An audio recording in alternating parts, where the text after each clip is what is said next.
Okay, correct. Sira charging IC. Bakit? Kasi hindi nakakatawid yung supply from first to second terminal. So pag nasira ang charging IC, dalawa yan. It's either open circuit, hindi niya mapatawid yung supply doon sa sa second terminal, or bakit hindi tumatawid yung supply from first to second? Pwedeng along the way doon sa second terminal natin merong shorted capacitor or component. Okay, ngayon anong gagawin? Kapag kunwari na-verify natin na may short circuit sa second terminal, ano yung unang method na gagawin nyo? Isolation, correct. Anong settings sa tester? Okay, guide mode para ma-verify kung merong short circuit. Okay, second, para ma-target natin kung sinong component ang nag-short. Anong susunod na method? Okay, voltage inject. Diode mode for short circuit tracing. Para po ma-verify natin kung may short circuit dito. Ngayon, circuit ang pinag-uusapan. Number 1, circuit. Verify mo muna kung ano circuit. Pangalawa, tatargetin natin. Kailangan po natin malaman kung sinong component ang nagkakos ng shortage. True. Anong method? True voltage inject. Okay? Nakuha, sir? So, huwag niyo pong kakalimutan yan. Dito pa lang, sa topic natin dito, okay, marami na po kayong marirepair ng mga unit. Okay, kapag nakabisado nyo yung ating first and second terminal. Kasi madali mong maintindihan kung ito ba ang may problem o yung capacitor. Or baka naman yung connector. Sira. Di ba sir, tinuro ko sa inyo to last time, di ba yung mga FPC connector? Okay, baka may damage. Okay, so ngayon, pag may short circuit dito sir, usually umiinit din to. Ano to sir? MOSFET. Ano trabaho ng MOSFET na yan? OVP? Over voltage protection. Okay. Pwede po na, pag umiinit to, pwede mong tanggalin muna yan for the meantime. Tapos test. Press mo ulit. Ano yan sir? Protection.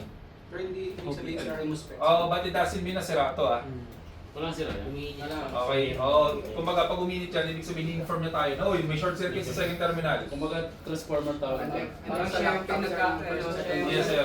Siya yung nag-a-alert. Correct. Security siya. Okay, so ganyan po mangyari. Pag hindi naman uminit, walang problema, okay lang. I-test mo lang to, yung first to second terminal. Okay? Okay, so next natin sir, Android. Hindi pa, meron pa pala Apple. Ito yung first trend, ibig sabihin sir, from iPhone 6 to iPhone X. Ganito po yung circuit. Na mga iPhone X. Yes sir. Okay. Sir, paano naman yung mga iPhone 11 pataas? Okay. Yung mga iPhone 11 pataas po sir, okay, may charging IC pa rin po yan.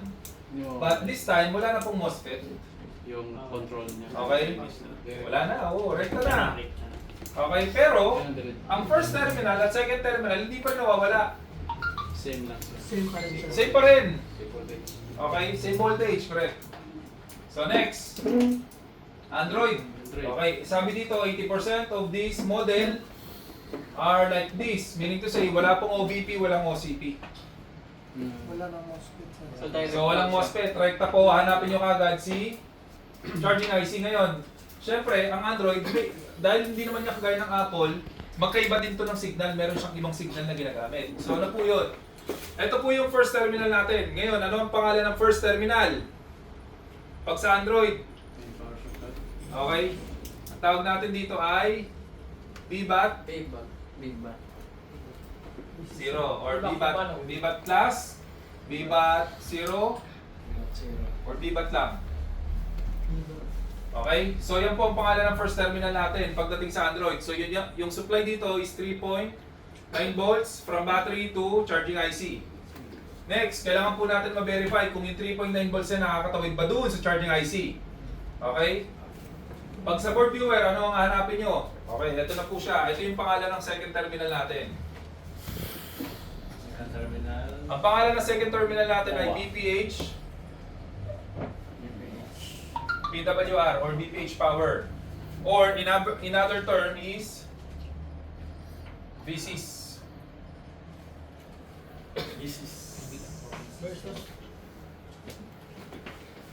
Okay? So yan po yung signal name na ginagamit BPH power. from charging IC system. to PMU, secondary power supply. Ang Android kasi, dalawa po yung kanilang power supply. Dalawa yung yung power IC ng Android. Minsan tatlo. Main power. Sa Android, isa or tapos merong mga power supply na. So depende. Okay, so ito naman, syempre, yung sa backlight. Anong voltage to, sir? Okay, 3.9 volts. Huwag niyong kalimutan yan, sir, ha? Sa Android tsaka sa Apple, magkaiba po yan. Okay?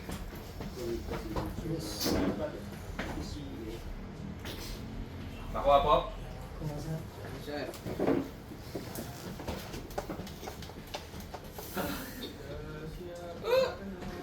Parang ayaw pa bura. Ay, pag-ibig. Nagkakaki.